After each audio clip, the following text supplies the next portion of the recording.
Hi, welcome to Tokyo Philosophy Project. Today's guest is Professor Rivka Weinberg. Yes. Thank you for coming. Thank you for having me. And professor at Scripps College.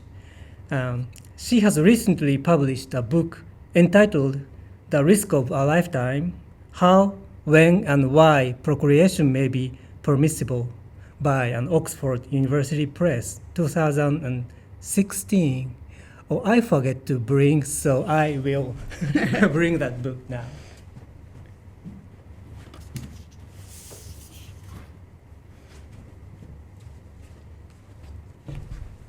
So this is the book. There it is. This is very interesting book, and I've read this book and found it very interesting. There have been not so many philosophical works so far that set the problem of procreation at the center of their philosophical discussion. But this book, the whole discussion of this book is dedicated to it. So would you talk first the reason why you set the problem of procreation at the center of your discussion? Well, I think I got interested because I felt, like everyone, born without having agreed to being born, and that I'm not sure that I would have agreed to be born. And so it just seemed like a really heavy thing to impose on someone else. Yes. And maybe not even permissible to impose, given all the risks of life, given that nobody agrees to them, how unpredictable things are. And so that weighed heavily on me, and I really wanted to think it through systematically. Okay, so, but I think there has been not so many works on discussing this topic, giving someone into this world existence. Yeah, so, there are papers that focus on pieces of it, but there's almost nobody who has a full theory that's then applied. Can you imagine why there has not so many been? Yeah, I'm surprised by it also. I think that I think a lot of people just take it as a matter of course. Like this is what part of life. You grow up and you have your babies, so that's one reason. I think a lot of people think of life as a gift. People are so happy to exist. It's the best thing that could happen to you. If this didn't happen, you wouldn't exist. So you should be so excited to exist. And I think also a lot of religions encourage procreation, and for most of recorded history, people have been mostly religious, and so I think it's been really neglected. But I find it surprising also, because it's such an everyday topic of such importance. This is the most important thing you'll ever do to another person, I think, is make them live. Yeah. Do you think there are gender biases among the male philosophers who have created, the realm of philosophy? And, so... I don't know, because men have babies too. I mean, it's the same thing. But they do not have baby in their. Yes, they're not. They're not body. carrying them, but they're creating them. It's the same kind of responsibility. So I don't know if it's been really a gender. Like I don't think when I look at creating people. I don't really see it through a gender lens, because both genders create people. Yes. So I don't know if that's the reason. I think it's more that it's just accepted, it's encouraged religiously, it's encouraged politically, and a lot of people, much as I don't understand them, think life is like fantastic and the best thing that could ever happen to a person. Okay. And in your book, you propose the principles of procreative permissibility. Yes. And this is, I think this is your original discussion. And you proposed two principles. And the first principle is the motivation restriction. And I read that principle. Procreation must be motivated by the desire and intention to raise, love, nurture one's child once it is born. And I think this principle is very easy to understand. Of course, that this is a great principle. And then you propose the second principle, and the second principle is procreative balance. And I read your second principle. Procreation is permissible when the risk you impose as a procreator on your children would not be irrational for you to accept as a condition of your own birth, assuming that you will exist, in exchange for the permission to procreate under these risk conditions. So this is the second principle. It is a longer, a little bit hard for me to clearly understand the point. So, would you give us short explanation? So I know it's impossible to give a short explanation. I can try. Yes. Please try to give us. So the first one, it's interesting that you think that the motivation principle is kind of obvious. It is to me, but it's not to a lot of people, because people look at the outcomes. They say if a child is happy, what's the difference what the motivation is? But the point of the motivation restriction is, within the context of the book, what I argue is that people need to think about, if you didn't know who you would be, what rules would you pick to govern procreation? And so we think about procreative goods. What is it, what are we bargaining with? Rawls has primary goods, the goods necessary to, a rational life plan. So I talk about procreative goods, where I think if you don't know who you're going to be, you're going to want to be well-nourished, you want to have good health, you want to be socially connected, not oppressed, be educated, and have self-respect. So those are the goods that I'm talking about. And in order to have self-respect, you have to be treated, I think, as a self. And the reason self-respect is so fundamental is because if you don't care about yourself, why should you care about your own good? So that being treated as a self is what grounds the motivation principle, that is the way to treat somebody as a self. There's not another kind of reason to have a child that treats them as a separate self, entitled to respect in their own right, as I think the motivation restriction does. So that's and also if you think about what are you giving up if you accept the motivation principle? Nothing. If you don't want to raise a child, you shouldn't have one. So it's not like it's restricting you on the other end as an adult in some kind of unacceptable way. The principle of procreative balance is, again, a risk principle. You say to yourself, well, and it's hypothetical because you can't go back in time and have your parents operate under these conditions. But you say, what do I want the principle to be if I was going to be born into it and have to procreate under it? And so I say, well, what would I be giving up if I cannot procreate? Would that be more important to me? Would it be rational for me to give this up, let's say, to not be able to procreate, in order to make sure that I won't be born under those conditions? So let's say if I say you can't, let's say abortion is not a choice, and so you can't. I would say you can't, if you can procreate at 30, at 25 or 35. Don't try at 45 when the risk of Down syndrome is very high, right? And so I say, well, that means that if I'm 45, I will be restricted. Would I accept that? Yes, I would. Would it be rational for me to say, oh, have somebody, it's fine to procreate till 45, even if you could do so earlier, in exchange for the freedom to procreate at 45? I don't think so, because the restriction of not having a child at that age, if you have a chance to have it earlier, is not as steep impact on your procreative goods as it would be if you were born with Down syndrome, which is a high risk of 45. So that's the way the procreative balance principle works. Does that help? Oh, yeah. Listening to your argument, I think that some philosophers might say that, that kind of comparison between, when I was 35 and when I was 45 is impossible. Why? Because if a person gives birth to a baby at the age of 35, then for that person it is impossible to change the time of birth to right. 45. So but I'm not saying that you're going to be born this. You're imagining, would I take this rule? So if you accept this rule, that means, let's say you say nobody procreates at 45. That means your mother will not have done that, and you won't do that. So it's not that you'll do. The non-identity issue, of who you are at which time, just doesn't come into play at this level of rules that govern general people regardless of their identity. So, but I do talk about the non-identity problem at length in my book.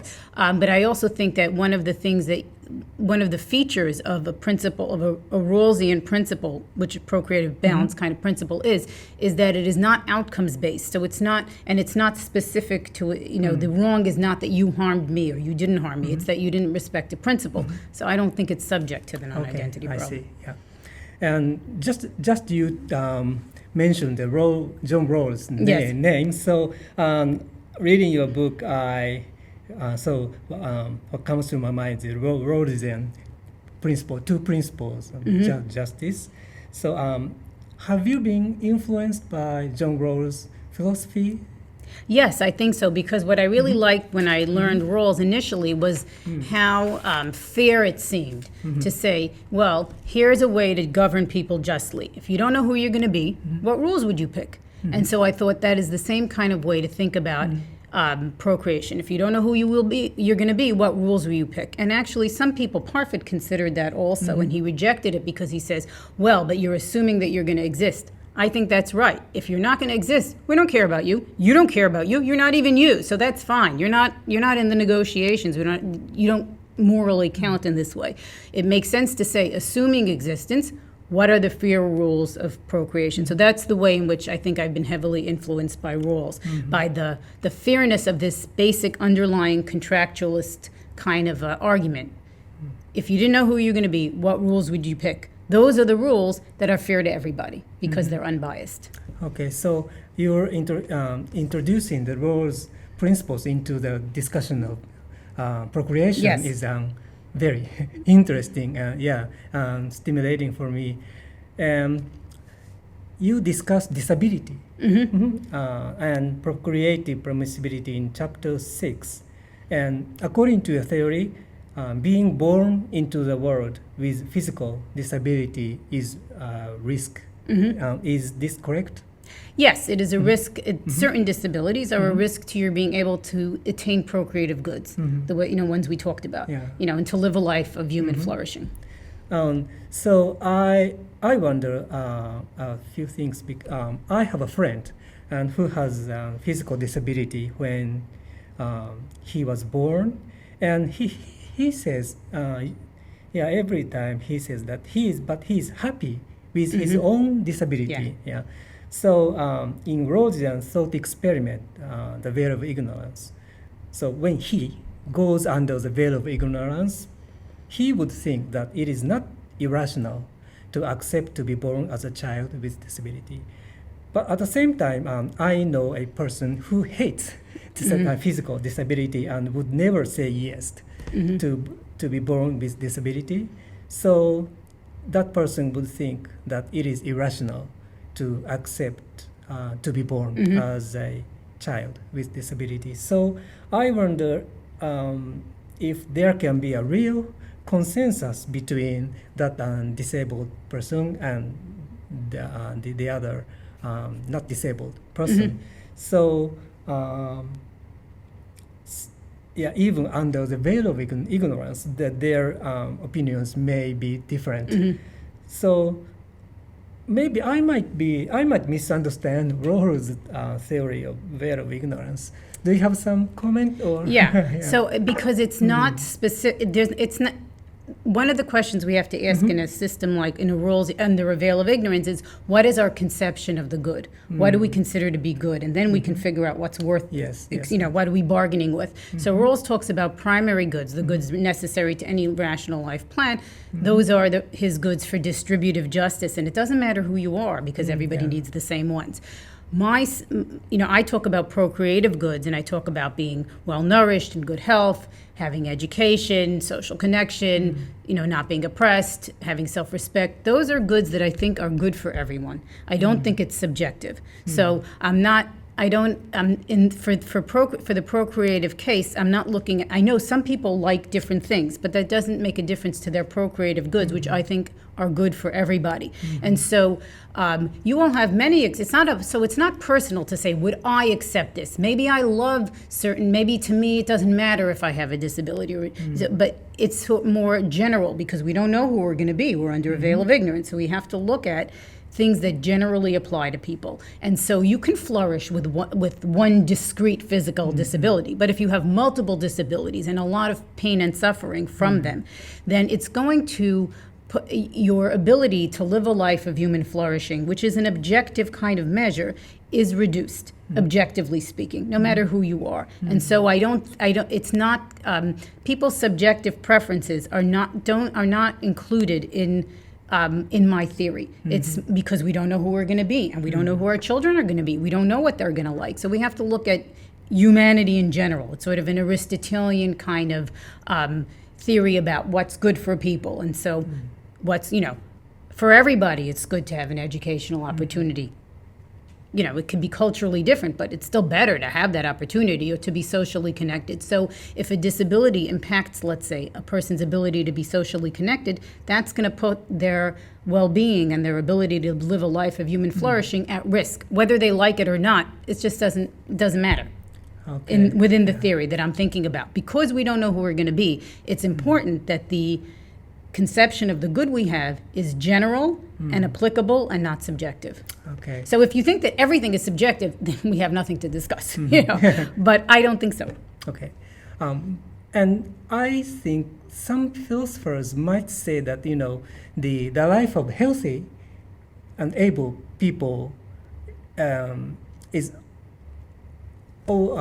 also filled with pain and suffering. So it might be irrational to be born into this world. Yes. Yeah. So like David Bennett's antinatalism. Yes. It might be. But I don't think... So Benatar has it, but in order to arrive at his conclusions of antinatalism, Benatar has to say that everything that people enjoy is a mistake, that they're fooling themselves and they're adapting to their terrible circumstances. Yeah. And I don't think he has an objective position to say everyone else is seeing things in a distorted way and he somehow sees them in a correct way. I don't think that's true. I think everybody has their distortions and their lenses. It is possible, starting with a Rawlsian question that I start with, if it is in fact true that it is bad to be born, it is bad for human beings to be born, then you would not be able to create them. I don't conclude this. I don't see this as a blanket case. I think it's very risky to be born, but a lot of people find it a worthwhile risk. They live lives of human flourishing, and so I don't think it's warranted to come to the conclusion that it's never okay. I think under many circumstances it would not be justified, many more than people realize. But I can't go all the way to say it's never okay under great circumstances, because it's always terrible to be born, because that counters human experience and what we think about as a life of human flourishing. In order for Benatar to come to his conclusions, he has to say that everybody's making a mistake except him. Why? Why are his eyes so much clearer than other people's? I don't think so, even though I'm pessimistic like him. I think life is terrible. I hate being hungry just like he does. But I just think I'm a pessimistic person. I don't think I see the world more clearly. I think I have my own distortions. Okay. So I read your book and I tried to understand your argument, and I was almost persuaded by your argument, but there is a very small uncomfortability with me. So I have been thinking about that. Probably I'm uncomfortable with the use of the word irrational, rational and irrational. So I do not understand, that clear cut line between rationality and irrationality. For example, one of my friends always say that choosing to live with children with disability, or horrible, miserable disability, is not so irrational thing to do. The reason is that our life is only once. So maybe there is a person who have been born into this world with innate disability, but for him or her, this disability is innate one. So this person does not know the other situation. Right. Okay. So in this case, he must live with his own disability, and this is his life and once and only. Right. Yeah. So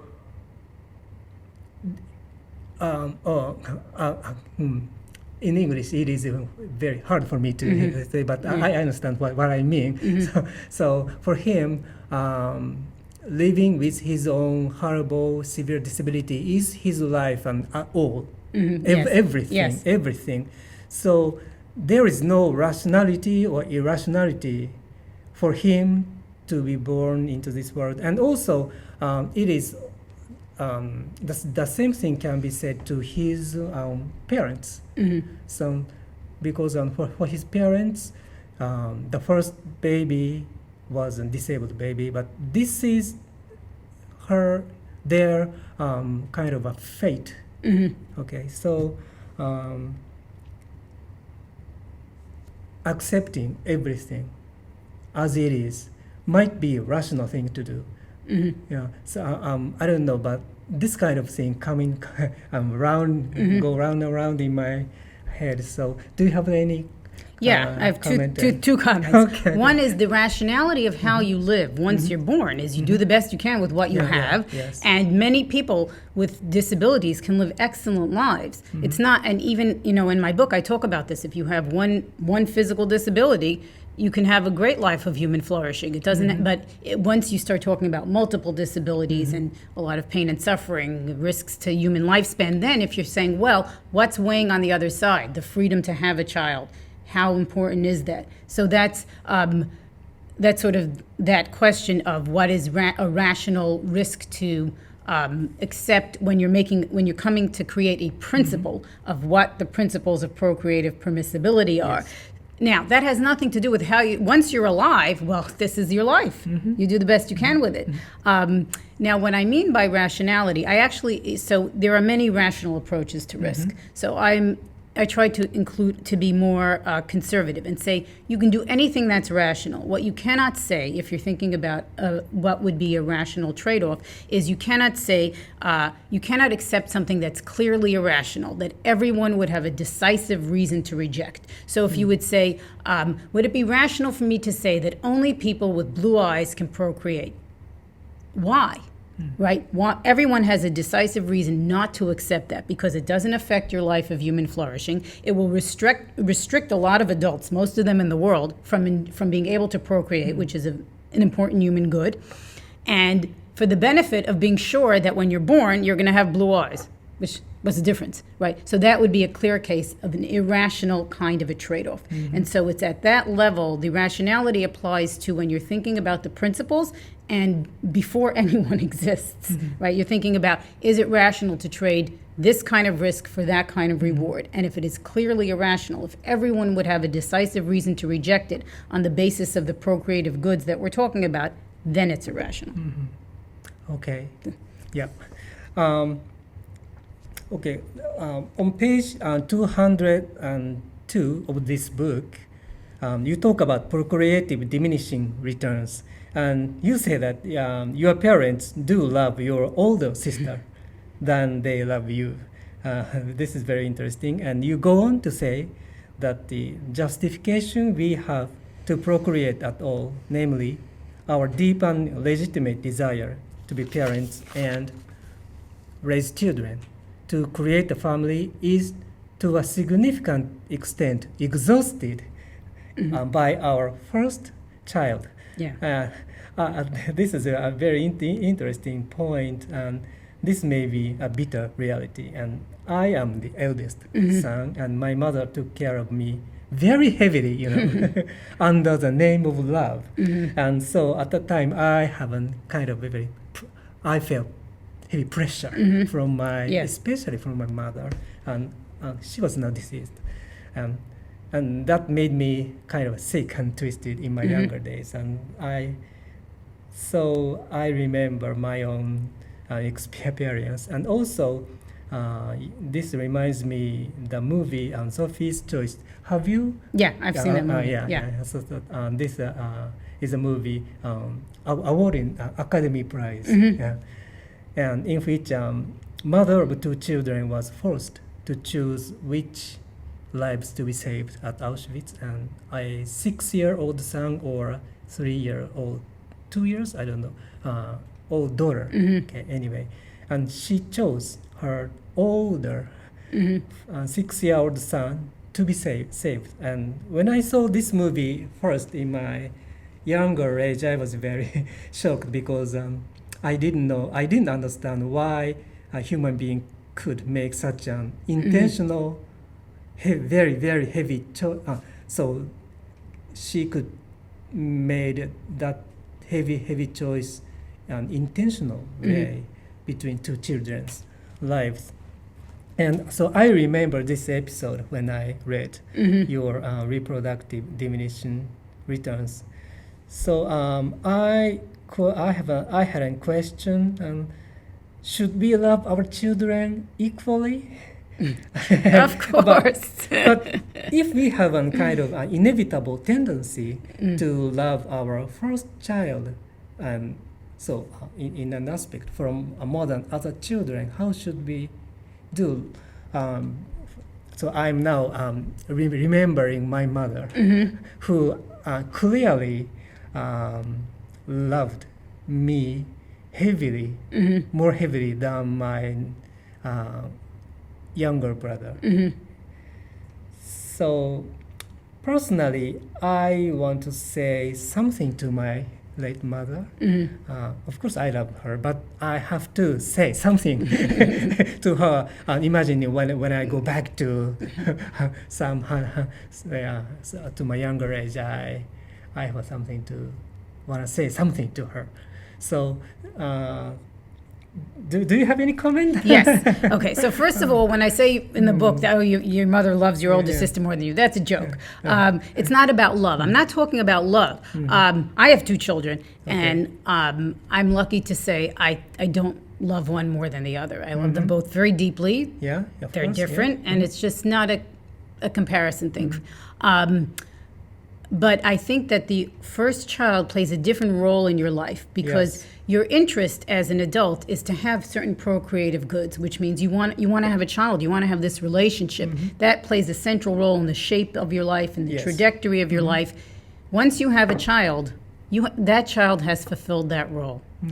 It can't be filled by another child. It's already filled. You're now a parent. You will always be a parent. And so your interest in having another child is reduced because the interest is based on the role it plays in your life and the kind of flourishing you can live as a human being and the kind of special relationship you can have when you raise a child. Once you have a child, a lot of your excuse to impose the risks of life on someone are used up. And so the second child does not play that role in your life. It doesn't play that life-shaping role. But it doesn't mean that you would love one child more than the next. I found Sophie's Choice super disturbing, and that's fictional. But there was a real case. I don't know if you remember this. Some years ago, there was a case of terrorism in Russia where some terrorists took over a school with 800 school children. Yes. And they started to let some people out. And one of the people they let out was a mother with a baby, but she had a 6-year-old inside. And she left with her baby. Oh. And now the 6-year-old survived, but I'm thinking, her whole life she knows her mother walked away from her. I'm not a consequentialist. I don't think things are based on outcomes. I think it's better to die with both your kids than walk away from one of them. So, not that I'm judging the person because it's so impossible to put yourself in that place. But if I was going to be able to pick my behavior in advance to think what is the right thing to do, I think it's to stay and not abandon your child. I don't think Sophie was right to pick a child. I think better you all die without having picked one over the other, so that even though my own kids tell me they don't think that's true, then why should they both die? But that's a whole separate thing. But what I'm saying is that I think that loving children equally is very possible and I think more natural, actually, at least for me. And has nothing to do with the fact, which I think is a fact, that your first child plays a role in your life that no other person can play. Now you're a parent. So if you have this interest, you want to have, you really want to have this relationship. Now you have it. You have to have a different kind of reason to have your next child or the next one after that. So that's what I mean by that. Okay, thank you. Sure. And in 2014, Masahiro Onaga, so he is my former student, and he and I published 2 papers on the philosophy of procreation in Japanese. And we argued that we need to discuss more about the concept of procreation and to make a new field like philosophy of procreation or something like that. And we discussed what is procreation and what is giving birth to a being, because this concept procreation is not so clear philosophically speaking. Yeah. So for example, we say in Japanese giving birth to an idea and also giving birth to artistic works, and giving birth to an outcome, and also, of course, giving birth to a baby. So we have various usages by this using this word procreation or giving birth, but their meaning differs slightly from one to another. So yeah. So at that time, so we are very surprised. There have been no philosophical discussion on the concept itself. The concept of giving birth itself.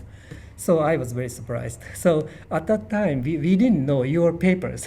So yeah, so I'm very happy to be able to discuss on this topic, and I'm very happy to read your book this time. Thank you. I agree. I think this is an important thing to think about. That's when the first chapter of my book is saying, what are we doing when we create another person? What kind of an act is that? Because I think in order to think about the morality of it, we have to know what we're doing. So I think of it as a risk imposition, as a case of imposing the risks of life on another person. That's one model. There may be other models, but I do think that you're quite right to say, let's think about what is it that we're doing. Then we can think about how we can think about it morally.